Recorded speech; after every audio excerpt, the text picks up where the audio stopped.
Welcome, everyone, to our webinar on understanding early retirement, VERA, VSIP, and Discontinued Service Retirement. On behalf of Serving Those Who Serve, welcome. Whether you're joining us for the first time or you are a returning member of our federal community, we are glad you're here. My name is Dan Sipe. I'm actually the founder of Serving Those Who Serve, and we are a federal benefits education and fiduciary financial planning group with the unique mission to reach, teach, and serve you, the career civilian Fed. I'm going to begin, as I always do, by saying thank you. Thank you for taking the time to join us, but above all, thank you for your service, the government, to the country, to me, to everyone. You do not hear that enough, but you will always hear it here. Now, I know you're watching this on your schedule, and that is exactly why we created this format. We understand that your work environment has changed, and finding time during your workday for professional development has become increasingly challenging.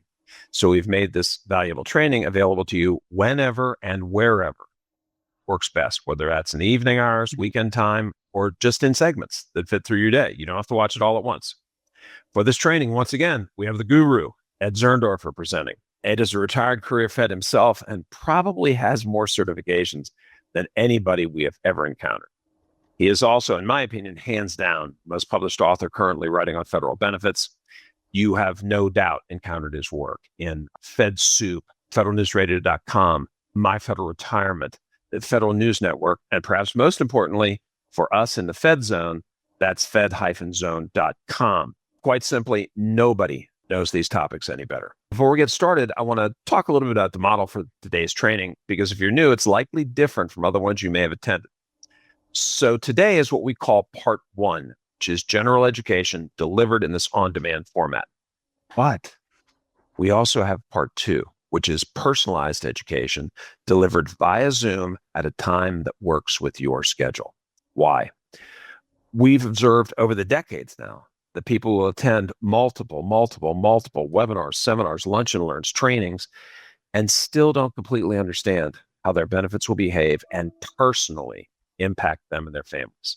So part two was created to ensure that you get your specific questions answered and to have a deep and personalized understanding without pitches, pressure, or obligation.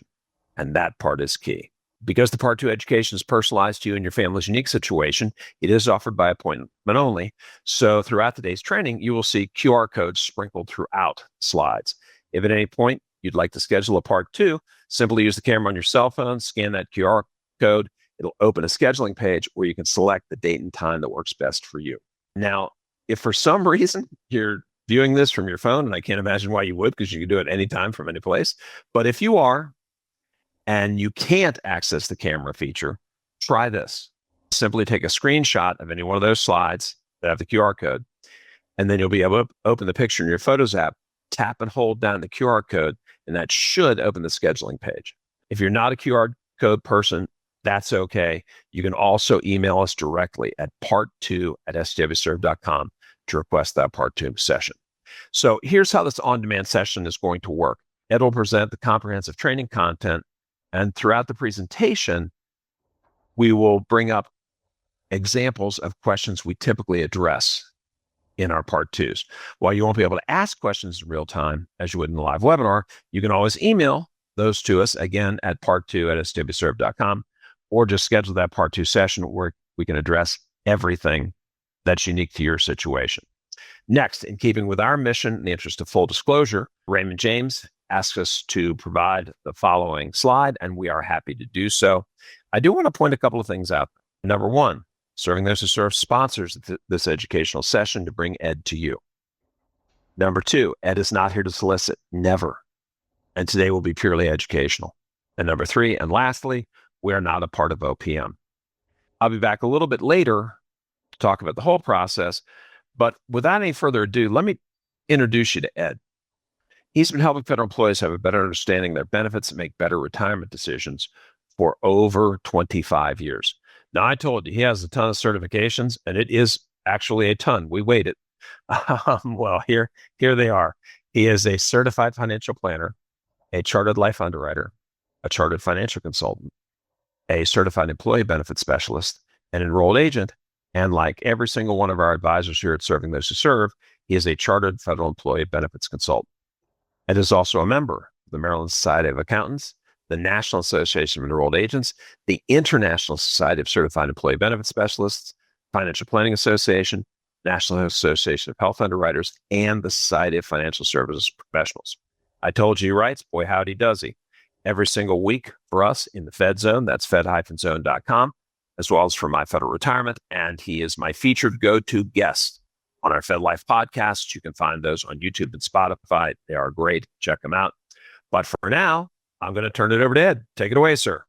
Thanks very much, Dan. Hello, everyone. Thanks for joining us for this broadcast on early retirement, VERAs, VSIPs, and discontinued service retirement. Before I get started, I'd like to take this opportunity to again thank Dan and all the people at Serving Those Who Serve for once again giving me this opportunity to do this live broadcast, as well as all the live webinars we do. And we do conduct about 5 to 7 live webinars each month. I couldn't do any of the webinars. I couldn't do any of the broadcasts without the full support of Dan and the people Serving Those Who Serve. So I want to thank them. And again, I want to welcome you to this broadcast. As Dan said, you can now not ask live questions, but you'll get a sample of some of the questions that come up typically during these early retirement webinars. So sit back, take in the information. I just want to give everyone a little more information about myself when it comes to early retirement. I was in the government, as Dan said. I was retired from federal service back in January 2006. And during my years in the government, yes, there were early retirements. I remember in the mid-1990s, there was a push for employees, mainly from the old system, to get out. I was in the old system, and I had 25 years of service when I was given this opportunity to take an early out, and I was debating it. And then when I retired from federal service, there was during the Great Recession of 2008 to 2010, the government was offering early retirements, and I was contracted actually back in those days to go around the country to explain to employees what early retirement's all about. This is for both CSRS and FERS employees. I went around the country, and at a number of these seminars, these were live seminars, I remember a number of individuals came up to me after the seminar and said, "Ed, I'd like to thank you." I think, thank you for what? For first of all, coming out here to this seminar to explain what early retirement is about. But most importantly, you convinced me that early retirement is not for me. It's not, I won't be able to do it, given the economic reality check in terms of retiring early. It sounds great on paper. There, you can retire in your mid-40s, early 50s. You got 30, 40, 50 years of retirement ahead of time. It is going to be a challenge. And we're going to go through all the issues associated with early retirement. And again, when individuals said that to me at these live seminars, I said, you don't have to thank me. My job is not to stand up there and to say how great early retirement is without giving you a real reality check. So please sit back, take in all the information you have to if you're given an opportunity of early retirement, whether it's a VERA, a VSIP, or a discontinued service retirement, you'll have a better idea what to expect in order to make the right decision. Before we actually get started, I have some important websites up here on the screen. First bullet there, www.opm/retirement center FERS, information types of retirement. On the OPM website, there's a bunch of information about the different types of retirement: regular retirement, normal retirement, early retirement, deferred retirement, all types of retirement. So if you need any information about the various types of retirement under FERS, go to the website there on the first bullet there, go to that link. The next bullet, www.fed-zone.com. As Dan mentioned, I write a weekly column for Serving Those Who Serve called the Fed Zone. I write one column a week, every week of the month, every month of the year, on what topics? Employee benefits. I write columns on CSRS. I write columns on FERS. I write columns on Social Security. I've written many columns on the TSP. I've written many columns on all the employee insurance benefits, including the FEHB and Medicare, dental and vision insurance, life insurance, long-term care insurance. I write columns on tax planning for retirement. I'm an accountant. I have an accounting and tax practice. So many of my columns, especially during tax season, deal with tax issues in regard to federal employee benefits, the retirement, CSRS, FERS, how they tax, TSP, how's it taxed, Social Security, how's it taxed. And I write columns on survivor benefits. And I also write columns on estate planning. You name it, I write about it. I've been writing these columns on behalf of Serving Those Who Serve ever since April 2019, almost 6 years. And every column I've written in the Fed Zone has been archived. If you have a particular subject you'd like to read about, like early retirement, like TSP, anything, all you have to do is go to www.fed-zone.com and under the search engine, put your favorite topic, early retirement. And every column I've written, almost over the past 7 years, will pop up. I want to emphasize the fact that the way I write my columns so that you understand them, nothing high-powered, down to earth, good information, easy to read. A lot of your questions about employee benefits can be answered just by reading my columns. Let's be very honest with one another. If you are an employee and you go to your human resources office or your personal office with questions, first of all, the personnel offices are overwhelmed. They've been cut back. They may not have time to answer your question. Some of the questions you ask them, they cannot answer. They will not answer, should not answer. You may have questions about early retirement. Maybe you're not prepared to answer that question. Well, now you do have a place to get those questions answered. It's called the Fed Zone. And if you are a retiree, and we have many retirees who listen to our live webinars, we welcome them. You have questions too. I'm sure you do. And if you have questions about your retirement, I wouldn't call OPM. First of all, they don't answer questions over the phone. Good luck. If you call Social Security about your Social Security benefits, good luck. They've been cut back. You'll probably be on the phone for 3 to 6 hours if you ever get anybody.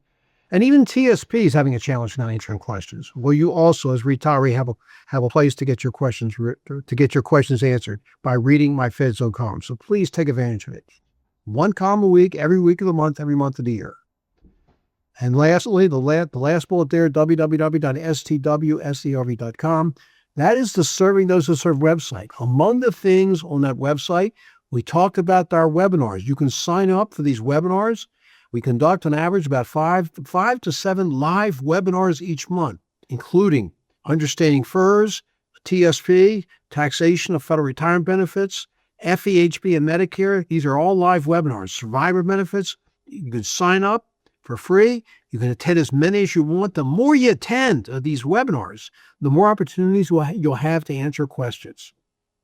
Also on the website, there are podcasts. As Dan mentioned, he and I do a monthly podcast each month in which we review my recent Fed Zone columns. We go over the columns. He asks questions. They last for about an hour and a half. You can listen to it at your leisure. They're all out there. There's over 100 podcasts out there that on various topics you can listen to. And by listening to them, you'll have a better idea about understanding those benefits. There are other Serving Those Who Serve representatives Dan does podcasts with, and you can listen to that as well. Learn a lot, listen to them. And finally, there are blogs out there. Other Serving Those Who Serve representatives write blogs on employee benefits on the Serving Those Who Serve website. Well written. You can learn a lot by reading those blogs. I want to make a point here. There is a tremendous amount of information out there on the www.stwserv.com website. And the information is free. Serving Those Who Serve is there to help you, whether you are an employee or retiree. That's why we're called Serving Those Who Serve. You're under no obligation. It doesn't cost you anything just to attend these things, read the blogs, listen to the podcasts. We are here to help you. We do not sell, we educate. So please take advantage of what's out there. This morning, I got an email from somebody. I used to do live seminars in different places in the country. I no longer do that, and nor do I take on any I don't take on clients for personal consultations. So this person needed help. He's thinking about early retirement. Well, I told him, you go to the Serving Those Who Serve website and get all the information you need from there. And if you do need an advisor, someone is there to help you. So ladies and gentlemen, it's all free and we're here to help. So take advantage of it. And with that, let's go ahead and start talking about early retirement. What is early retirement? Let's get a description of what early retirement is. An agency or a segment of an agency undergoing a reduction in force or RIF or major transfer function may ask OPM to permit their agency to offer voluntary early retirement. I just want to say something that like last year, early last year, when all these early outs, deferred resignation programs are being offered, that's not quite the same thing. Normally, early retirement happens when an agency needs to cut back. Maybe they have a reduction in budget, or they have a major transfer of function. In that case, they have to get permission from OPM first to offer early retirement. And if OPM gives them the agreement, that gives them the okay to offer early retirement, then the following types of employees are eligible to take early retirement. Number one, they have to be at least 50 years old with at least 20 years of service, or they could be any age with at least 25 years of service. And they have to have a minimum 5 years of credible service. Now, what I mean by that is the following. That an employee who's under FERS, and we're not talking about CSRS today, because anybody who's under CSRS or serves offset, this is the old system. They have the age right now. They have enough years of service, they could retire early. And because there are not that many people, we're not covering CSRS today, we're just covering FERS. All right. So let me explain what I mean by the second C there. It says meet the minimum service requirement. Let's take the following example.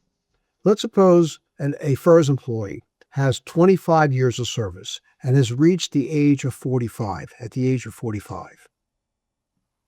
Actually, the employee started in federal service at age 40, worked 5 years under FERS. That's what I mean by FERS credible service. They were working under FERS, meaning what?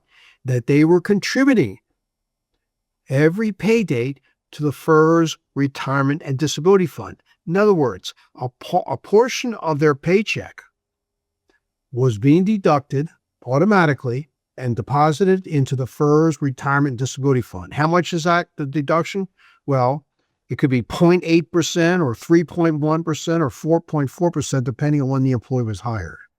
Because the rules for under FERS in terms of how much employees contribute have changed over the years. We have FERS, we have what's called FERS revised annuity employees, we have FERS further revised annuity employees. That's been changed over the years. All right, so this employee started working under FERS at the age of 40, reached age 45. But this employee actually had served in the military for 20 years. They entered the military, let's say at the age of 20, and then they retired from the military after reaching 20 years of active duty service. You can retire from the military if you have a minimum of 20 years of active duty service. You can retire from the military at any age. So that's what this employee did. They retired from the military with 20 years of active duty time, and then they immediately went into federal service. When they entered federal service, their agency said to them, well, we noticed that you're a military retiree. Are you interested in buying back your military service, making a deposit for the years that you were in the military? So the employee says, well, I'd like to get more information about this. So personnel would say, okay, well, you can set up employment here. Personnel will explain that when you buy back your military time, in this case, you brought it back all 20 years of active duty time, you're going to have to waive your military retirement pay. You're going to waive it, meaning you're not going to get any more, and you're going to use those 20 years, make a military deposit, and add it to your civilian time. And that's what the employee did. So by the time they reached age 45, they had their total service was 25 years, which included 5 years in which they were contributing every pay date to the FERS Retirement Disability Fund, and they had 20 years of military time that they made the deposit for a total of 25 years, and then they could retire under an early retirement. Okay, so we're going to break this down further in terms of the different types of early retirement. The first type of retirement, the first one is called Voluntary Employment Retirement Authority, VERA, Voluntary Employment Retirement Authority. Again, here are the eligibility rules. Employee has to be age 50 or older with a minimum 20 years of service, or they could be any age with they have to have a minimum 25 years of credible service, any age. Usually when there's a VERA, there is a window of opportunity to take advantage of it. It's a set period of time in which an eligible employee must make his decision. For example, they get notice on April 1st of one year that they have until September 30th. They had a 6-month period to decide if they want to take advantage of the VERA opportunity. Because if they want to go out on the VERA, they must make that decision no later than September 30th. Okay. Now, what about a buyout? We're going to talk about a buyout when it comes to VSIP, but under a VERA, a Voluntary Employment Retirement, there is no buyout. There is no buyout. What happens is the employee retires from federal service and will immediately start receiving their FERS annuity. Let's keep in mind, again, under FERS, the FERS retirement consists of 3 types of retirement income. When you retire under FERS from federal service, you will eventually receive the following types of retirement income. 1, you're going to receive the FERS annuity. The FERS annuity is a guaranteed pension. It's going to go on forever, no matter how long you live. No matter how long you live, you're going to get this annuity. 1 to 2 months after you retire, you're going to get the first of lifetime FERS annuity checks. We're going to talk about how that thing is going to be calculated under early retirement. And yes, you can give a survivor benefit usually to a spouse. The second type of retirement income under FERS when a FERS employee retires is the thrift savings plan, the TSP. And there are different types. The 2 types of TSP accounts include traditional TSP and Roth TSP. And then finally, there is Social Security. Social Security is the 3rd piece of the FERS retirement program. Now, the earliest one can get Social Security, though, is age 62, because many FERS employees do, in fact, under regular retirement, retire before 62. If they retire before 62 under a regular normal retirement, even an early retirement, they will receive something called the Retirement Annuity Supplement, or Special Retirement Supplement. This is in addition to what they will eventually receive in Social Security. They're not going to get both at the same time. The FERS Annuity Supplement is paid between the time a FERS employee retires and age 62. And we'll talk about that, how that FERS Annuity Supplement is affected by early retirement. All right. Now, Voluntary Separation Incentive Payment, VSIP, is almost the same thing. It's almost the same thing as a VERA. Here, the only difference is that an employee is eligible for this early retirement. Again, 25 or more years at any age 50 with a minimum 20 years, between 20 and 25 years of service. They retire early, but they get an incentive payment. It's called severance pay. How much is it? It's anywhere from $25,000 to $40,000, or an amount determined by agency, whatever is less. Most cases, it's probably going to be about $25,000. Some agency I've seen as little as $15,000. But let's use $25,000 as the normal thing. That incentive payment is fully taxable. It's fully taxable. You cannot take any portion of that incentive payment and to roll it into an IRA or the traditional TSP or the Roth TSP. Can't do that. It's going to be added. It's going to be added to your income in the year that you receive it. All right. So let's talk about this FERS annuity calculation.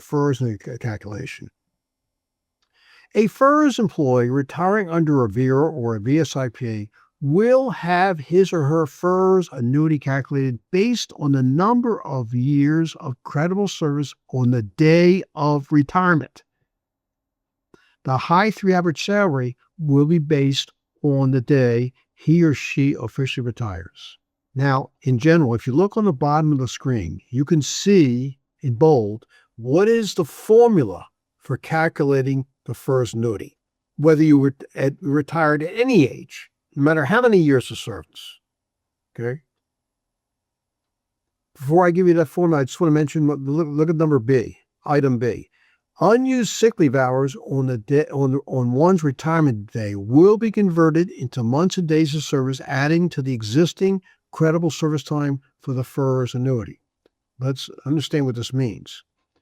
When you retire in general, when you retire from federal service, at any age, any type of retirement, with the exception of deferred retirement, whether it's a regular normal retirement, whether it could be early retirement, MRA plus 10, reduced retirement, that's something that's only FERS employees can get.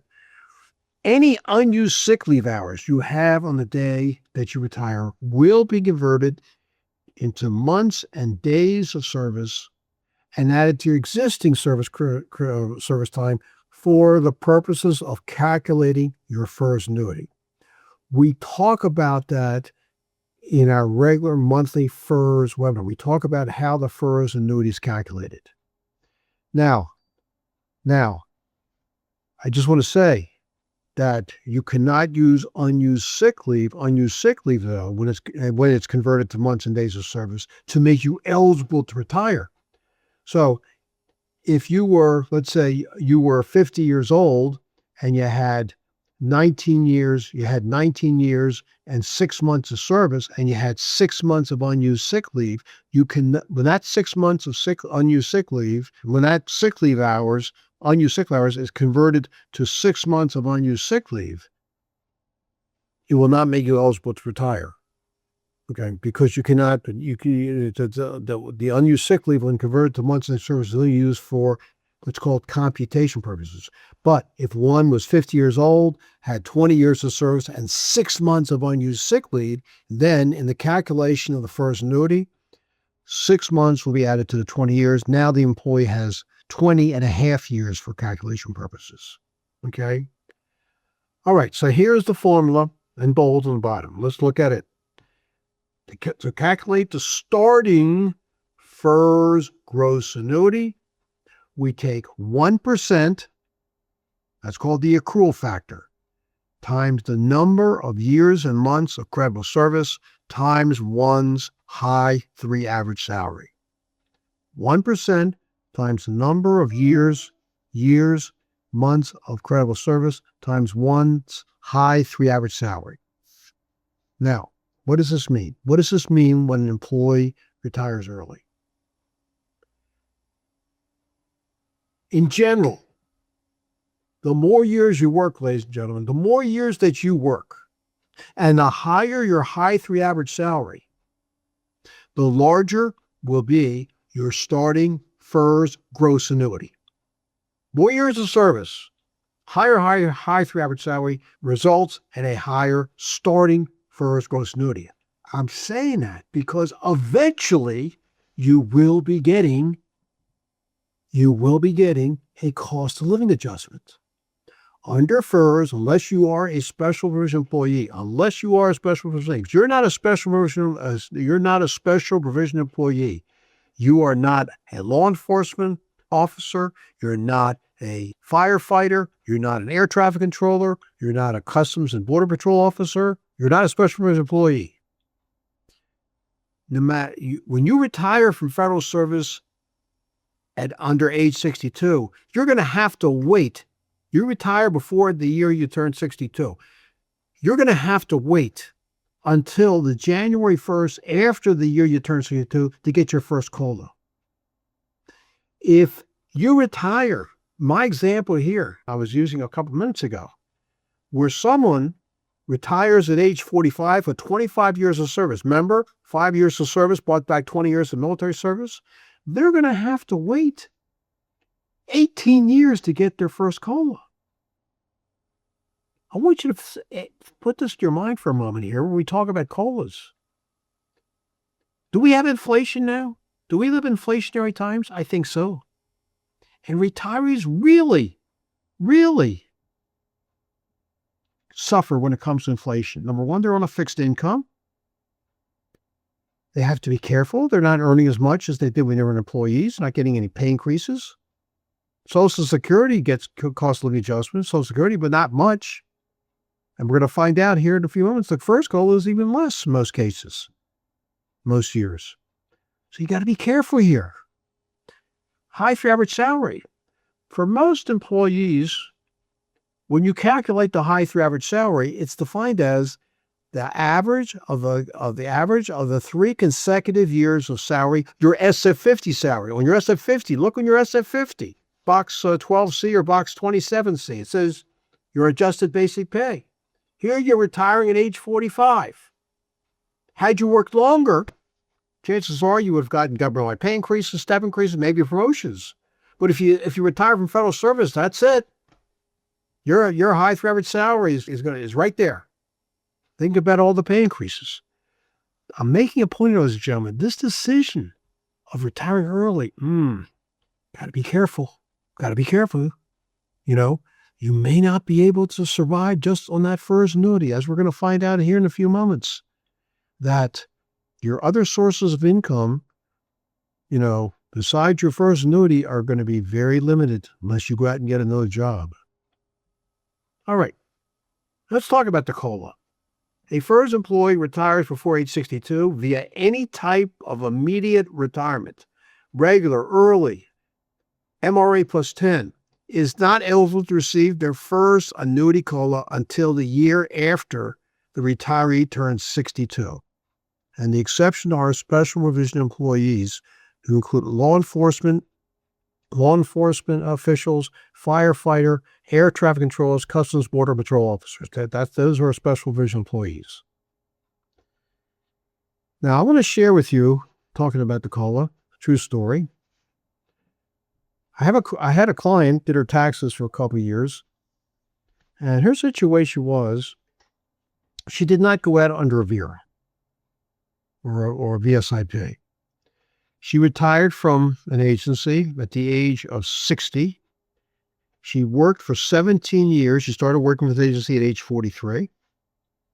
And when she turned 60, she was eligible as a FERS employee she had gone past her minimum retirement age. So she went out on what's called the MRA plus 10, immediate retirement. However, immediate retirement, because she retired before age 62, her annuity was reduced by 10%. Under the MRA plus 10, if you take the immediate retirement and you're retiring before age 62, for every year that you're under age 62, when your annuity starts, your annuity will be reduced by 5% per year. 5% per year.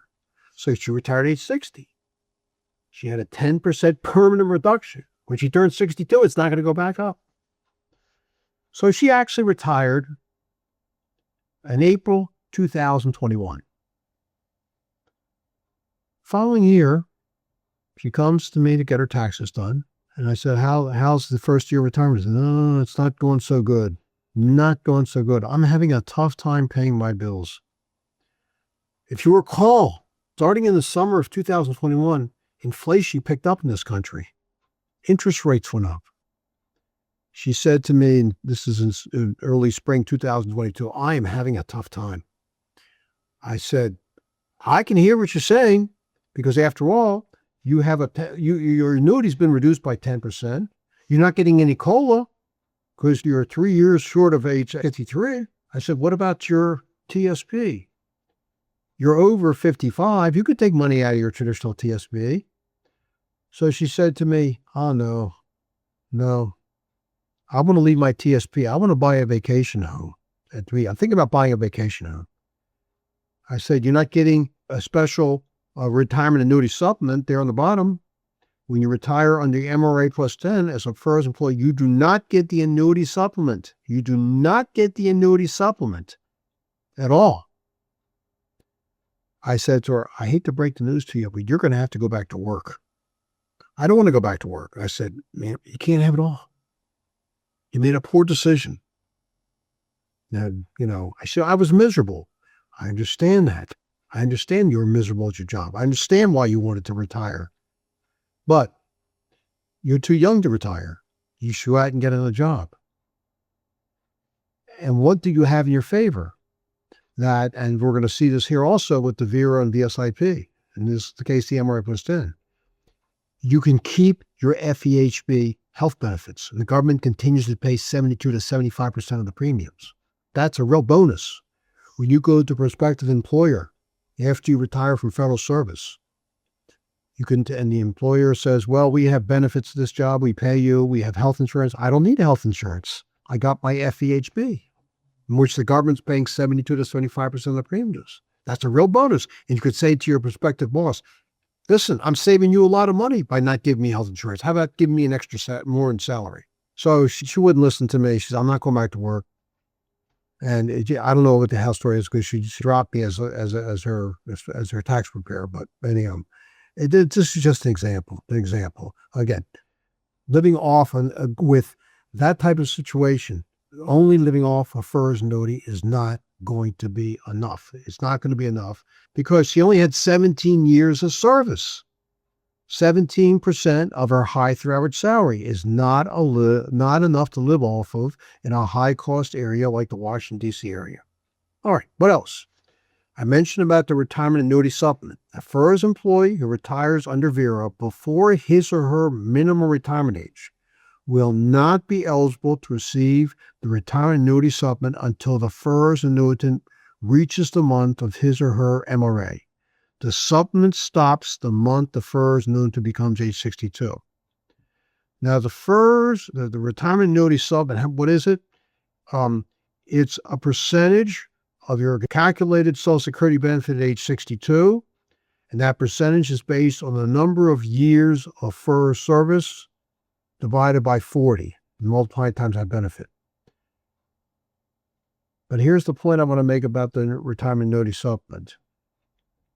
That if you retire early before your minimum retirement age, what is minimum retirement age? Minimum retirement age is some age between 55 and 57, depending on what year you're born. If you were born, let's say, between 1953 to 1964, minimum retirement age is 56. If you're born in 1965, minimum retirement age is 56 years and 2 months. If you're born in 1966, 56 years and 4 months. If you're born in 1967, age 56 years and 6 months. Age 8 months. If you're born in 1968, 56 years and 10 months and 8 months. And then if you're born in 1969, it's age 56 years and 10 months. If you're born anytime after 1969, minimum retirement age is 57. Back to my example. Person retired at age 45.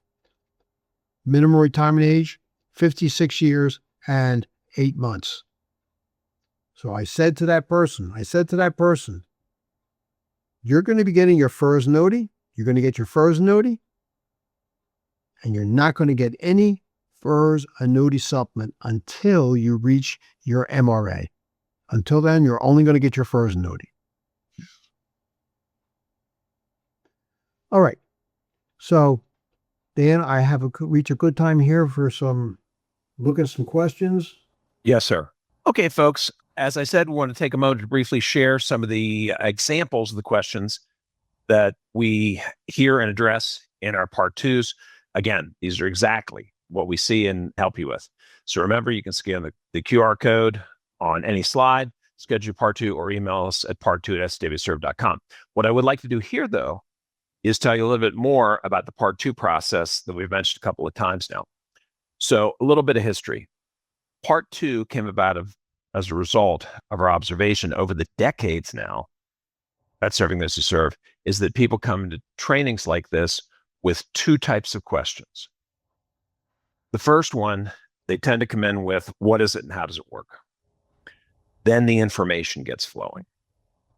And by the end, those questions have morphed into, what's mine going to look like? And how is that going to impact me and my family? That is exactly why we created part two. So part two is called, personalized education. And the focus is indeed on education. It consists of 2 complimentary, no obligation meetings with one of the advisors serving their serve to review your benefits. So today we're learning about early retirement, VERA, VSIP, DSR. But we believe that no retirement decision exists in a vacuum. All of these parts can influence your retirement. So we are going to discuss everything. And to do so, we're going to create a comprehensive report covering all of your federal retirement benefits. Now, the first meeting is data gathering. We'll ask you to bring some information. Then at that second meeting, we're going to review with you in detail that benefits report. So obviously, we're going to do some pension projections, which is going to be incredibly valuable if you are considering any type of early departure. You want to make sure that you're not smacking into penalties to begin to put it. But we'll also talk about Social Security, TSP, FEHB, your health insurance, Medicare, survivor benefits, all included in the report.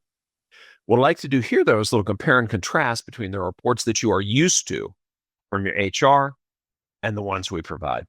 Those HR reports are great. They're incredibly accurate. But the one thing that has just bugged me for close to 40 years is they only show 1 year of retirement, the first one. And you know, God willing, that you're going to be retired longer than 1 year.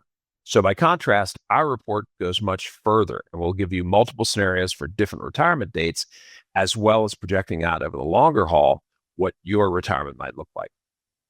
Next, with regard to Social Security, some of those reports will give you a summary. And yes, you can always log into SSA.gov to track down some more information.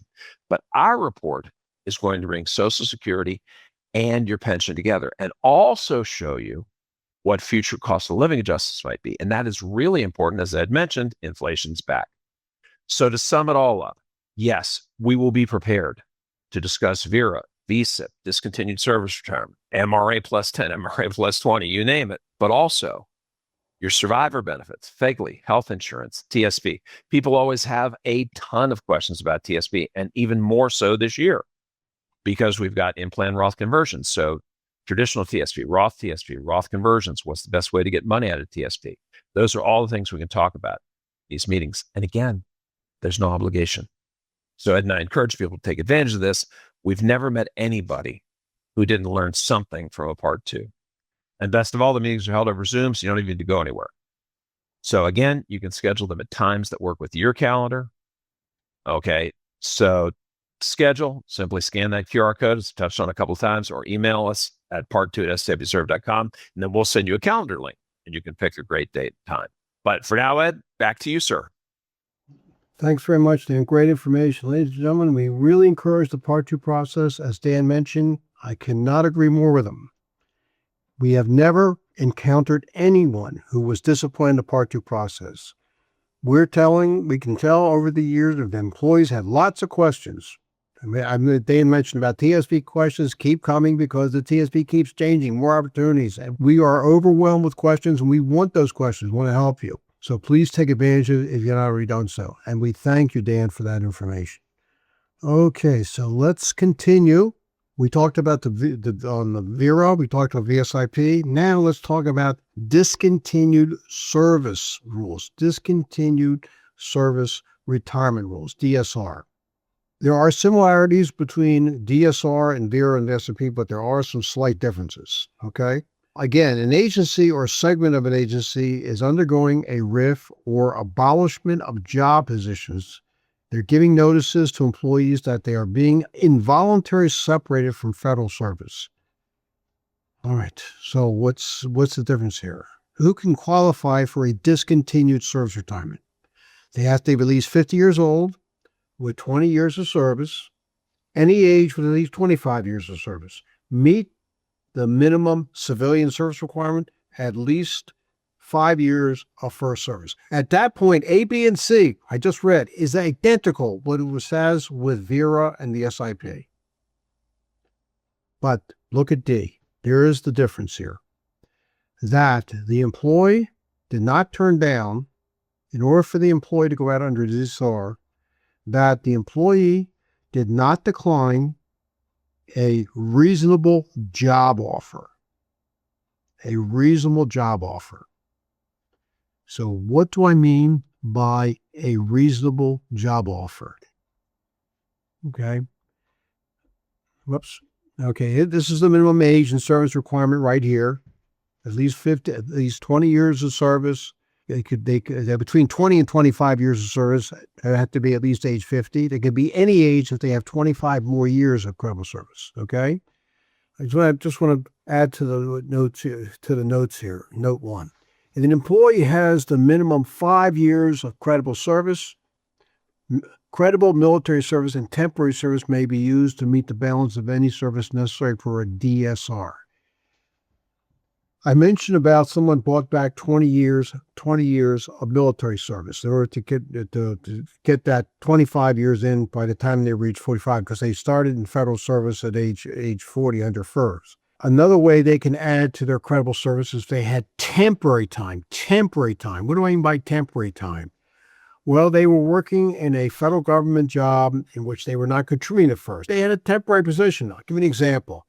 Let's say when they were in college, they worked over the summer. They had a summer internship at a federal agency. Maybe they worked in a national park for a couple summers. They were being paid, yes, but nothing was coming out of their paycheck to be deducted from their paycheck and contributed to the FERS Retirement Disability Fund. Another example, maybe they were in the Peace Corps, Volunteers in Service to America.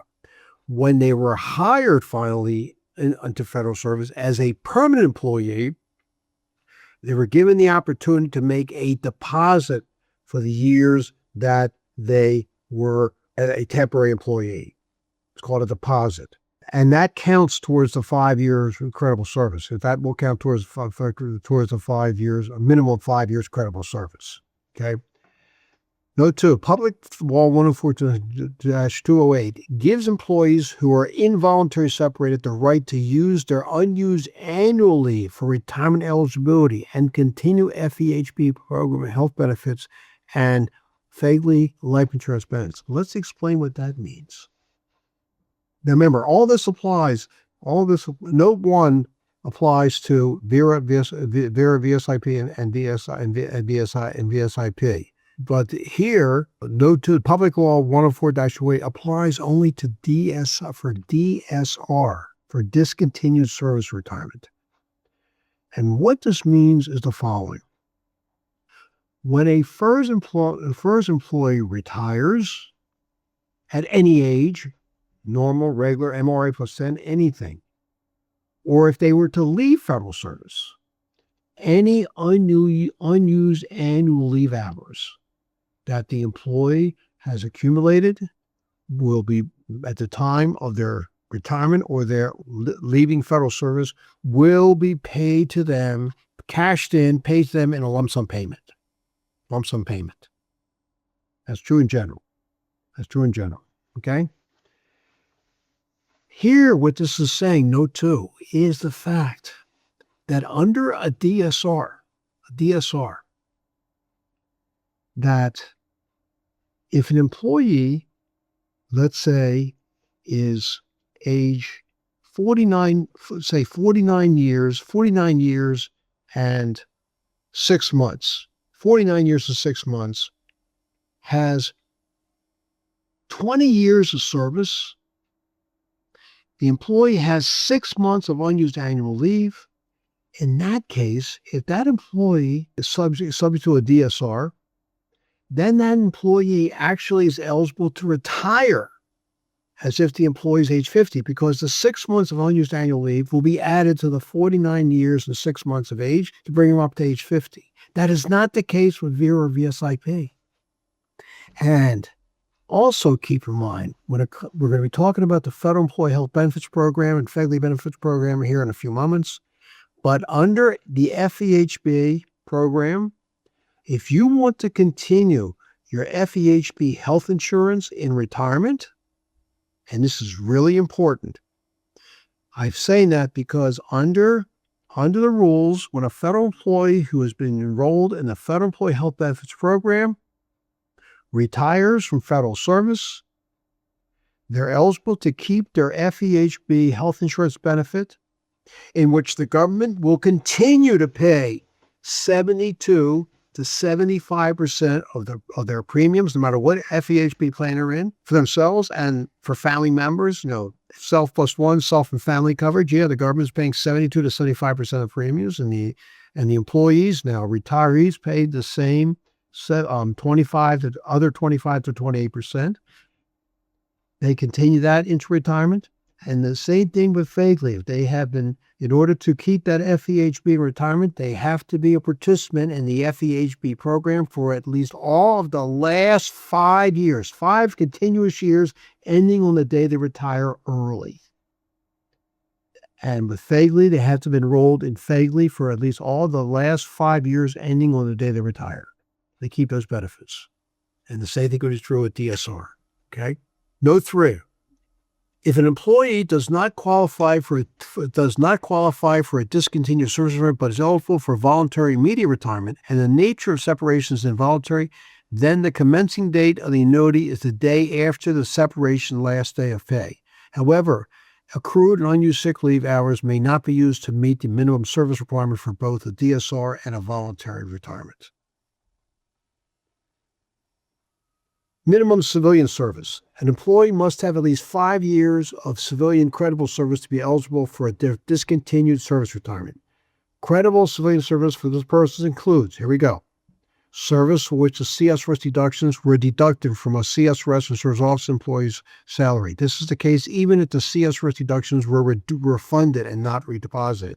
Let's say a FERS employee early in his or her career, this is like in the late 1970s, early 80s, worked a couple years under DSR, under CSRS, under the old system. Or maybe they were ended up being under service offset. And those employees left. Those employees left long before they were eligible to retire. And when they left, they got a refund of their contributions into the CSRS Retirement Disability Fund. The mere fact they were working under CSRS will count towards that minimum 5-year credible service requirement.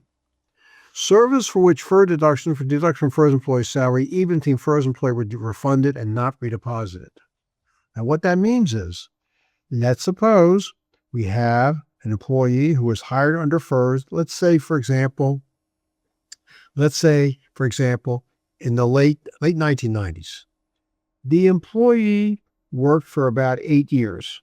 Let's say they worked from 1999 to 2007. And then in 2008, they left. And they asked for a refund of their FERS contributions. There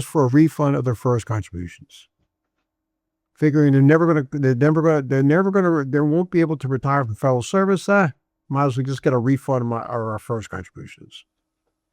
Well, they in fact came back to federal service. They came back, let's say in 2016, and they're still working now. They got almost 10 years of service now. They came back in 2016. And now they have how many years of service? They have 8 from the previous year. They came in 1999 and 2007, so that's 8. Plus 10, they got 18 years of service. In 2 years, in 2 more years, they'll have a total of 20 years of service. And it turns out they're going to be 50 years old. If there's a DSR, they could retire. Even though for the first 10 years, the contributions they made into the FERS Retirement Disability Fund were refunded. It's still, those years will still count for eligibility purposes for them. Now they could make a redeposit of those contributions, and in so doing, those years that were covered by the money they pulled out, their contributions, will be used in the computation of their annuity. And they got to do some number crunching there to see if it's really worth it. It could be, there's a lot of interest charges to be paid. Non-deduction service, temporary service before January 1st, 1990 for FERS employees for which a full deposit is made. I was explaining that earlier. All right, now we get to something extremely important when it comes to a DSR. This is where DSR is different than a VERA and VSIP. Let's read what it says here.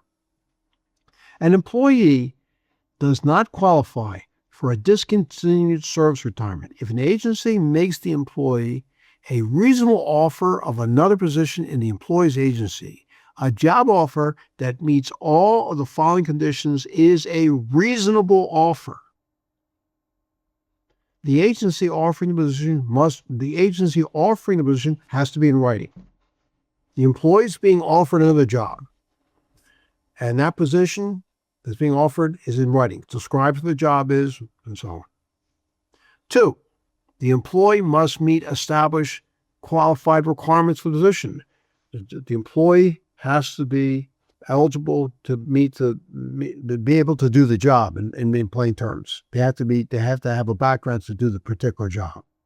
3, the position offered must be the employee's agency. 4, the position offered must be within the employee's commuting area unless the employee is under a geographical mobility agreement. 5, position offered must be in the same tenure, meaning with the same expectation of continued service, competitive, accepted, senior executive service. The type is a career, indefinite, work schedule. If the employee who is now subject to a DSR, are they a full-time employee? Then they got to be offered a full-time position. If they're a part-time employee, they got to be offered a part-time position. Okay, so the part-time position has to be with at least the same number of hours. Let's say they're working half-time, 40 hours of paid for it. They have to get a job that offers 40 hours, at least for 40 hours of pay period in the new job. They're working 3/4 hours, 60 hours of pay period. Number 6, the offer position salary must not be lower than the equivalent of 2 pay grade levels below the employee's current grade pay level. These are the rules. These are the rules. These are the rules, ladies and gentlemen, in order for something to happen, in order for an employee to go out under a DSR. Number 1, we talked about minimum age, minimum service requirement. Okay. And 2, reasonable job offer, reasonable job offer. If the employee is offered a job and meets all 6 of these requirements here, and the employee turns it down, the employee cannot go out under a DSR. They cannot go out under a DSR. I'm going to share my personal experience in the government. This is the early 1980s. The early 1980s. The Reagan administration had just come in and they wanted to cut a lot of federal jobs. So my agency that I worked at, they were targeting certain agencies. My agency was one of them. And we were all offered jobs, the type of work we did, in the same geographic area. And we had to make a decision. Do you want to take the job? You want the job or not? A lot of us said no. And we said no. The agency said, well, you realize, our agency, that if this goes through, you cannot go out under a DSR. Well, it made no difference. Most of us had way under 20 years of service anyhow. So we were just going to leave federal service. There were some employees who were close to 20 years. They said, no, we're not doing it. We're not doing it. Well, I will tell you that early outs do not happen that often in the government. They do occasionally happen. But I will tell you, it was true then. It was true last year, during the first year of the Trump administration, that personnel doesn't know how to handle these things. In the early 1980s, when the Reagan came in, personnel didn't know anything about it. They didn't know how to handle these reasonable job offers, what to do. Turned out to be the whole thing fell through because someone in the administration forgot to sign off some important document that would allow these reasonable offers to be done in the right way. They forgot to sign off, and a judge ruled, can't do it. So there went all the DSRs, every one of them. So again, it's a matter of having the I's dotted, the T's crossed. Back in those days, they weren't. It never happened. So it's very important that if you may be offered a DSR, that you got to think it through. There are a lot of, again, these, you have to get, before it's going to go through, you must get offered a job It's described here because if you're not eligible for the DSR, or if you are offered a job and you turn it down, then you're not going to qualify for DSR. Let's talk more about VERA's VSIPs and the FEHB program health insurance. Okay, let's read what it says here. A FERS employee who is eligible to retire under a VERA VSIP DSR and is enrolled in the FEHB program can retain their FEHB health insurance benefits for themselves and eligible family members. Retiring employees, early, normal, can also keep separate dental vision insurance in retirement through the Federal Employees Dental Vision Insurance Program. People, I get this question quite often. Can I keep my dental and vision benefits in retirement?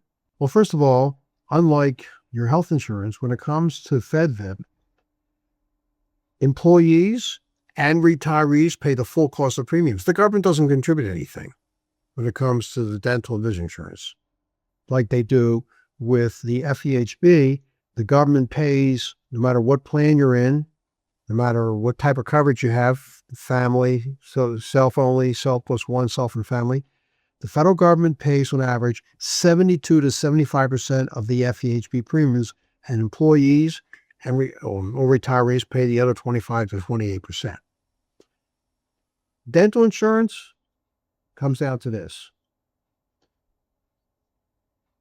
If you are eligible for FEHB, the word is eligible. You may not have it, but you're eligible. Then you're eligible to join FEDVIP. And either dental insurance or vision insurance or both. You pay the entire cost of the FEDVIP premiums. If you're in a dental, you're a vision plan or both, you pay the full cost where the government contributes nothing. Okay? Like it says here in the third bullet, if a retiring employee is not eligible to keep FEHB benefits in retirement, then the retirement employee can get temporary continuation of coverage for up to 18 months. We're talking about FEHB. If for some reason the employee didn't meet that 5-year rule, again, to keep FEHB in retirement, you have to be a participant in the FEHB program for at least all of the last 5 years, the 5 years ending on the day you retire, all continuous years. If you meet that requirement, you're eligible for FEHB, then you're automatically eligible to join FEDVIP. There is no 5-year rule for FEDVIP. You may not even had FEDVIP when you were an employee. I never had it. It wasn't around when I was in the government. If I want to join a dental or vision insurance program, I'm a retiree. I can join a plan during open season, which coincides with the FEHB open season. Okay. So keyword here is eligibility. And the same 5-year continuous enrollment applies to keeping FEHB life insurance for retired employees who want to keep their FEHB. If you have the government's life insurance, a federal employees group life insurance, you probably got it when you entered federal service. You're automatically enrolled in it. There's no underwriting. There's no medical exam. You're in. It's a group plan. Okay. Can you keep FEHB in retirement? Yes, you can. Yes, you can. But you have to have been in the FEHB for at least all of the last 5 years ending on the day you retire. Now, there are different parts to FEHB. FEHB includes the basic insurance, which is your salary, basically your SF50 salary adjusted a little bit upward. There's the additional coverage, multiple of your salary, and there's option A. I will tell you that you are healthier. You're healthier on the healthier side. FEHB is probably going to be more expensive compared to what you could purchase when it comes to buying a private term life insurance. So if you know you're going to be going out, let's say, particular year under an early health, you may want to, if you're going to need life insurance for the foreseeable future, you may want to contact an insurance broker, a life insurance broker. That's someone who does not work for a particular company. They work for you. They're not tied to any one company. They'll find the best life insurance policy for you given your needs. And the reason I'm saying that is this way you don't have to worry about it. It goes with you. It is with you. particularly if you're healthy. FEHB is a group whole life insurance policy, and the rates are the same for everybody. Young people, old people, people who retired, smokers, non-smokers, people who are young and they're in their 20s. And basically, the young and the healthy are paying for the older ones and not so healthy. So if you're in really good health, you may want to just say, forget FEHB and get yourself a private term life insurance policy. This way it goes wherever you are. And before you were to leave federal service, you will have an option, though. You do have an option if you have FEHB. The FEHB basic, which is salary. You can convert that term policy into what's called a whole life insurance policy before retiring. But it can be very expensive. Your best recommendation is that you contact an independent life insurance broker who can maybe help you get like a policy, an individual policy that you take everywhere. When I was in government for 32 years. I never had FEHB. I found FEHB to be expensive because I was in good health. So I bought private term life insurance, and this way I'm responsible for paying the premiums. I qualify for the policy. I'm responsible for paying the premiums. But this way, it makes no difference where I'm living. I take it with me. All right. So, Dan, I got some more questions up here if you want to go through those. Absolutely. And folks, these are another example of the questions that we take care of in part 2. And I'll stress again, if you have questions, you can schedule part 2 or you can send them to it. Folks, those are great examples of the questions that we can tackle in part 2 for you. We can go as broad and as deep as you need us to. So part 2 seems like it might be of interest to you. Be sure to scan those QR codes as they come up. Now, before I continue, I want to share something with you, but I want to begin by saying thank you. Why? One of the biggest things that we have learned is that many of you found this training because a friend or colleague told you about us. And that is really important. Again, why? What helps us provide these trainings at no cost, and it allows federal employees to access them whenever they need to. By sharing this training with others, you're helping us get the word out, but you're also helping your friends get a better understanding of their benefits. We know, Ed's talked about it, HR and retirement specialists are stretched really, really, really thin these days and simply can't provide this type of comprehensive education for every employee. So I'm asking your help. I would like you to think right now of a person who should watch this training, and then I'd like you to let them know about it. And we've made that easy for you to do. Simply forward them a link to this training or send them to stwserve.com, and they can check out all our on-demand trainings as well as our other resources. We're asking each person to reach just one person. So thank you for helping us spread the word about this valuable resource for federal employees. And now, Ed, back over to you, sir. Thanks, Dan. Ladies and gentlemen, we appreciate your spreading the word. Please, we're trying to help employees and retirees, and with your help, we can get and reach as many people as we want. We thank you in advance, and Dan, we thank you for that information. All right, let's move on to the TSP, the Thrift Savings Plan. Let's understand when it comes to the TSP in terms of taking the money out. Actually, I want to talk about putting the money in before I get into the rules regarding taking money out. The only time an employee, an individual, a TSP participant, I should say, a TSP participant can contribute directly to the TSP is when he or she is in federal service, or if they're in the military on active duty, they have what's called a Uniformed Services TSP account. Once an employee leaves federal service, once an employee retires from federal service, they can no longer directly, I say directly, directly contribute to the TSP via payroll deduction. All contributions to the TSP have to come from one's paycheck. In the case of the traditional TSP, employee has contributions deducted from their gross salary. When it comes to the raw TSP, contributions come from the employee's after-tax salary. Once a employee leaves federal service, retires from federal service, they can no longer directly contribute to the TSP. They can roll over money to the TSP from other retirement accounts. They can roll over traditional IRAs into the traditional TSP. If they work for a private company and the private company has a traditional 401k plan, a 403b plan, a 457 plan, they can make, after they leave the company, the TSP will allow them to do a direct rollover of all the money they put into their traditional 401k, traditional 403b, 457 plan into the traditional TSP. If they have access to a Roth 401k, Roth 403b, or Roth 457 plan, then the TSP will allow them to make a direct rollover of some or all of that Roth 401k, Roth 403b plan, Roth 457 plan into the Roth TSP. Roth IRAs cannot be directly rolled over into the Roth TSP. All right.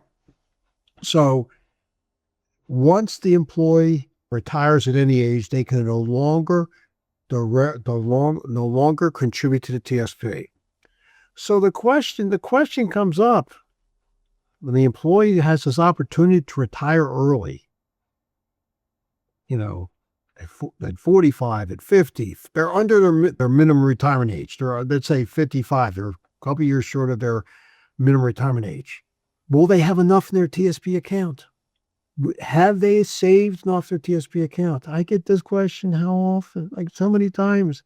Ed, how much money do I have to have in my TSP account in order for that when I retire, I'll have enough there that's going to last throughout retirement? I said, well, let's be careful here. You say last throughout retirement. Whose retirement? Oh, my retirement. Are you married? Oh, yeah, I'm married. You have a spouse? You have a spouse? Yeah. We're happy you're married. Says, are you going to be using that TSP account for both of you? Yeah. My spouse is my beneficiary. Well, you're talking about an account that may last between the two of you 30, 40, 50 years. You better have enough money in that account. You better have enough in there. By the time you're talking, how much? I just have just give me an idea.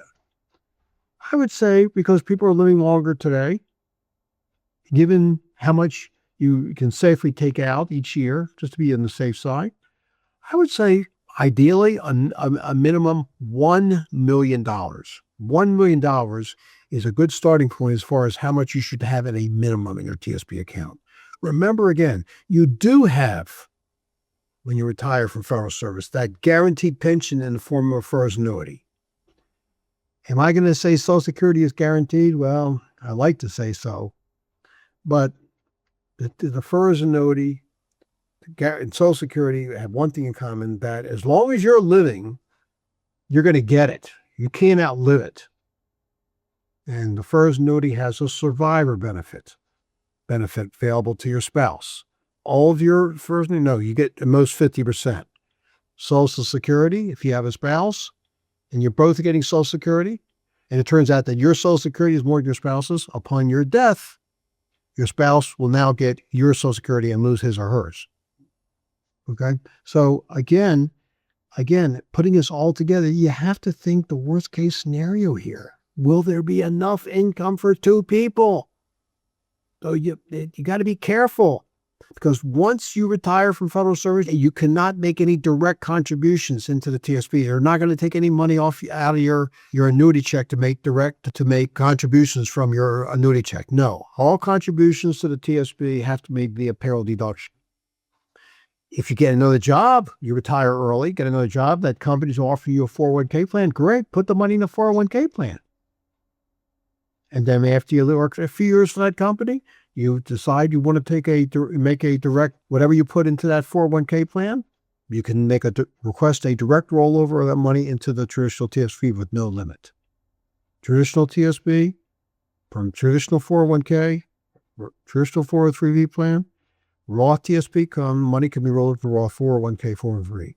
And by the way, if you're making IRA contributions in retirement, how can you make IRA contributions? Well, if you get another job, that allows you to make a contribution to an IRA, traditional IRA, Roth IRA. If you're not going to be working, but you have a spouse who's working, that allows you to put money into your IRA. It only takes one salary in order for both spouses to contribute to each to their own IRAs. Okay. All right. So let's read what it says here on the screen. FERS employees can make penalty-free withdrawals from traditional TSP accounts if they leave federal service or they retire from federal service sometime during the year or after the year they become age 55. This is the traditional TSP. If you retire or leave federal service sometime or during the year that you turn 55, you can start making penalty-free, no 10% early withdrawal penalties from your traditional TSP account.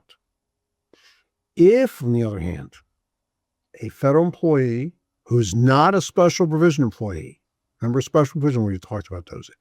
If you leave federal service, you're not a special provision employee, you retire from federal service, before the year you become age 55 via a VERA or VSIP or DSR, then you're going to have to wait to age 59 and a half to make penalty-free withdrawals from their traditional TSP account. And think about that. You think that's a rough penalty. Well, again, I don't think it's a good idea to take money out of your retirement accounts before your mid-50s. It's just you still have many years ahead of you to work. And when you're working, you should have access to some retirement account. Put money into the retirement account, not take money out of your retirement account as a TSP. Put money into IRAs.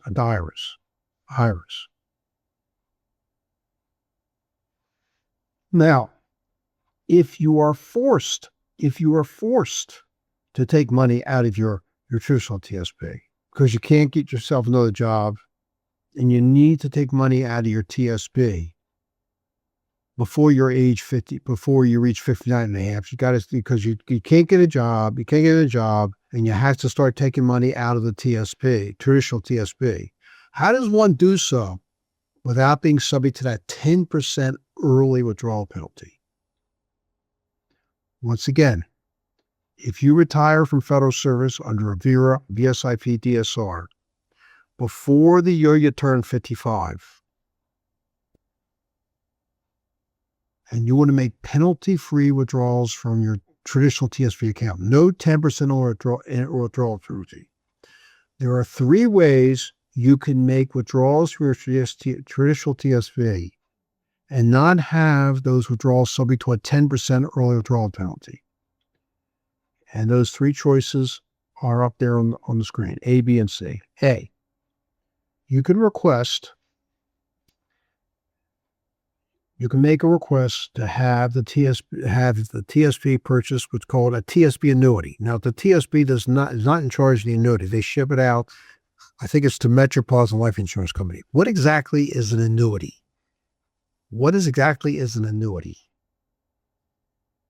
Annuity is a guaranteed income stream. In this case here at the TSP, you turn over a portion of your TSP account to Metropolitan Life Insurance Company, and they in turn will pay you for life, no matter how long you live. I get a lot of questions about annuities.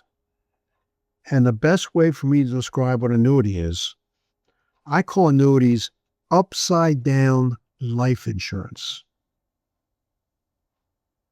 How so? Let's say somebody goes out and needs a life insurance policy. And they apply with the XYZ insurance company to purchasing a $500,000 30-year term life insurance policy. And they fill out the application and they go through a medical exam and they are approved, and their annual premium is, let's say, $1,000 a year. $1,000 a year. This is a 30-year, $500,000 life insurance policy. So, person is approved. They have a $500,000 life insurance policy. They are the owner of the policy. And as the owner of the policy, what is the legal obligation of the life insurance policy owner? One thing, pay the premiums, $1,000. When you stop paying premiums, the insurance company says, you're no longer insured.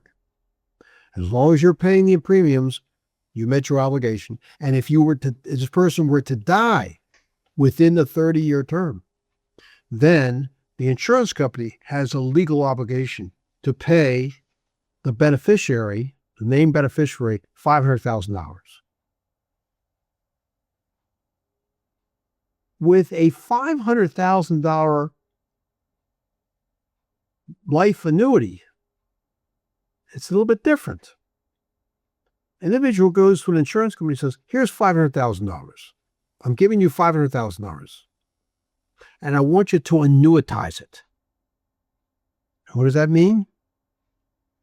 The insurance company will pay this person, the annuity owner, a monthly payment for the rest of the individual, the annuitant's life, no matter how long they live. No matter how long they live, the insurance company pays this annual amount or monthly amount, however they break it down, with interest. And the older the person is when they buy the annuity, the larger going to be the monthly payments, because it's based on life expectancy. Somebody who's older has a shorter life expectancy will get a higher payment. The TSP has that arrangement with Metropolitan Insurance Company. The older you are, you buy it, the larger are going to be your monthly payments. And if you get this annuity, you go out under an early out. Our example, someone who has 25 years of service and is offered an early out, a VERA or VSIP at age 45, their monthly payments, if they take $500,000 of their TSP account, and turn it over to Metropolitan Life Insurance Company, their payments are going to be much less than somebody who was 65 years old and turned over $500,000, because the 45-year-old has maybe a 40-year life expectancy, whereas the 65-year-old may have a 20-year life expectancy. So again, that's how the annuity works. Again, I call it upside down life insurance.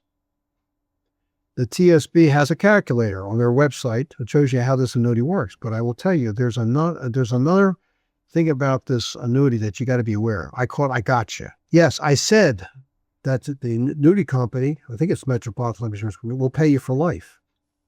But suppose you get this $500,000 life insurance, this life annuity at age 45, and it turns out that your monthly payments might be, let's say, $1,000 a year, no matter how long you live. You gave them $500,000, Metropolitan, they said, we'll pay you $1,000 a year, no matter how long you live. Okay. So 2 years go by and you passed away. Here you are, the annuity owner. You passed away after 2 years. You got a total of $24,000. $1,000 a month for 2 years or 24 months is $24,000. And lo and behold, you gave him $500,000. So my question is, what happens to the remaining $476,000? You gave them $500,000. You got $50,000. You got $24,000 back. So that means that Metropolitan is still holding on to $476,000. And the answer is, they keep it. They keep it. That's the chance you took. You know, a lot of annuity owners get mad about that. Says, no, it's my money. Says, no, it's not. It's not your money.